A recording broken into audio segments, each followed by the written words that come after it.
Hello, I'm Darren Jackal. I'm in my studio. I talk about design, product development, and mountaineering. Welcome to another edition of Experimental Design Discourse and Disclosure. Last few episodes I was discussing design and I was using a lamp product to discuss design issues related to products that are universal, that should be able to be used by anyone in any situation. And I'm going to contrast that with things that I was working on in the past, such as medical devices and medical products. Now, these are can be very complex and complicated types of devices, and that really required an informed user to handle them. Another thing that I was working on, I did my thesis on for my master's, was footwear for mountaineering. Now, this is a situation where you shouldn't need to consciously think too much about how you are moving through space using your body, your lower extremity, your feet, but it is very complex. And so what I'm going to need to do to explain the ideas behind the footwear is explain how the lower extremity, the foot and the ankle work in various performances. So typically what you're going to see in the literature is a discussion on essentially walking, running. This is what we call, normal gait. But in the instance of mountaineering, we have a variety of different performances. A very major one to consider is going vertical. So I'm going to be using a variety of different sources here, mainly this thesis, to try and provide some background into what you would need to know to understand how the footwear is supposed to work with your own foot. So it's going to get a bit complex, but I'm going to try and take it through in a way that is at least interesting and entertaining, but as informative as I can make it. So what we're going to need to look at is that, the foot is a volume that doesn't just move in space. It actually changes shape or form in space depending upon the performance. And what we need to talk about are things like open and closed kinetic chains. We'll need to look at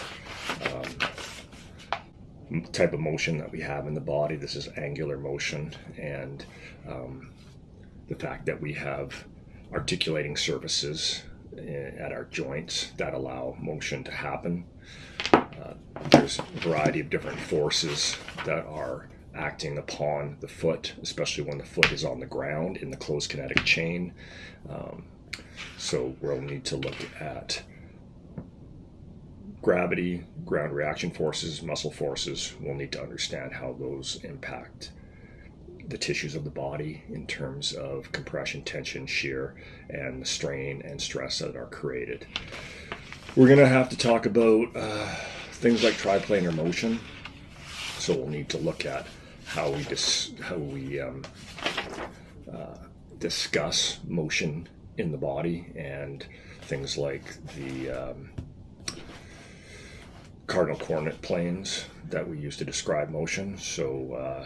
So yeah, we're going to get into a variety of things, and I'm going to move on from here as the introduction, and we'll get into more specifics in the next section of this. Okay. So I'm just going to do a little reading from this old document from, 2001 or something. So it might be a bit dated, but nothing's really changed that much in our understanding of the lower extremity, foot and ankle, when we're using it in severe situations. So in populations that perform highly demanding physical activities, such as the military training, injury and ailment to the lower extremity are particularly frequent. Soft-soled footwear does not support or stabilize the foot during high-performance activity, and stiff or rigid footwear is generally recommended. Rigid footwear may not allow motion to occur between the forefoot and rear foot, as the foot changes shape throughout gait. It has been suggested that this motion causes conflict between the foot and footwear, and can lead to discomfort, skin blisters, black nails, and premature shoe damage. So we're going to just go into how the foot behaves during normal gait. Eventually what I'm going to do is get down here and I'm going to summarize. During normal gait, motion occurs between the rear foot and the forefoot, so we'll have to go and talk a little bit more about these parts of the foot. This motion may cause conflict between the foot and rigid footwear. So this is what happens in mountaineering footwear. It's generally rigid, so you can put a crampon on it. It's stiff enough to allow you to carry heavy loads up vertical types of things, and we'll see why this is so difficult for your foot to manage. Rigid boots may not allow necessary foot motion and may prevent the foot from acting as a truss. So again, we'll have to talk about why this is the case. This can lead to increased bending stress on the metatarsals and possible bone fracture when the heel is lifted. The use of flexible boots designed to be more comfortable than rigid military boots. This was done by the Swedish military. They tried this out. And this was accompanied by an increase in metatarsal stress fractures. This indicates that the metatarsals may also be subjected to bending stress in boots that flex. Therefore, it may be concluded that both rigid and flexible footwear can cause discomfort and injury during demanding activity. The need for a new type of footwear has been established, and developing a comfortable alternative to the status quo is considered the design challenge. So that's what we're going to be looking at in these next series of videos. Is it possible to make footwear that can act like your foot does, in that it is a compliant structure during certain phases of gait, but then it becomes rigid to support the body passing over it during normal walking, and also stiff during takeoff? So what we'll find is there's a series of mechanisms that work together during different times of the cycle, the gait cycle, and how things can be altered when the footwear is only either flexible or rigid, and it actually needs to be both. Let's just start here with discussion on basic cardinal coordinate planes, anatomical position. The planes intersect the body at the center of gravity. We want to describe motion in the body. We return it to this position, and we discuss the motion that occurs by describing its motion happening in planes. So if we have motion that happens when it comes to the foot, we're going to have dorsiflexion, plantar flexion. That's going to happen in one of the planes. Eversion and inversion will happen in another one of the planes. Abduction and adduction happens in the third plane. Now what happens in the foot is we have joint axes that are not orthogonal to the planes, and so when motion occurs in those joints, it happens in all three of the cardinal coordinate planes simultaneously. This becomes very difficult to describe. In fact, if we understand what a joint axis is, and we'll get a little more into that later, is that we find a joint axis is like its own little cardinal coordinate plane itself, and because it has a plane of motion around an axis, right? And so this alone provides enough information to make it its own little XYZ coordinate system. So we have one XYZ coordinate system being described by another XYZ coordinate system, and it becomes difficult to discuss of these things. So that's when we get into concepts such as supination and pronation, which is what we call a combination of motions that happen in all three planes. And I can demonstrate that here with what we call the subtalar joint.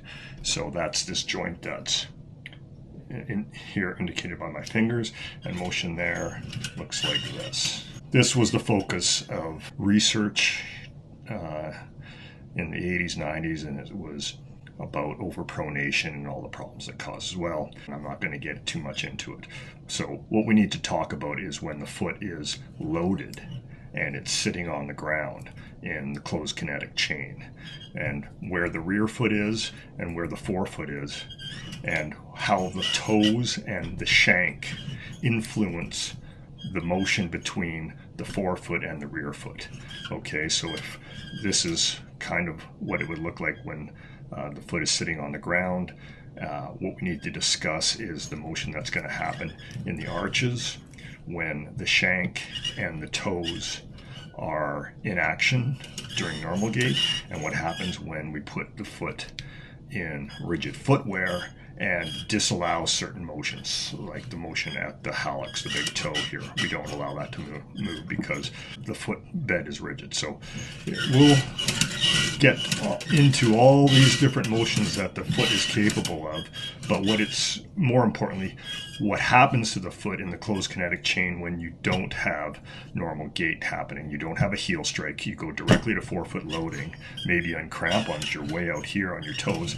What is happening in the foot when I have calf muscles exerting force on my calcaneus for vertical motion, no longer horizontal motion, and what happens? This is what's going to happen. This is the critical motion that we need to discuss. Why my boots are ruined in the rear foot.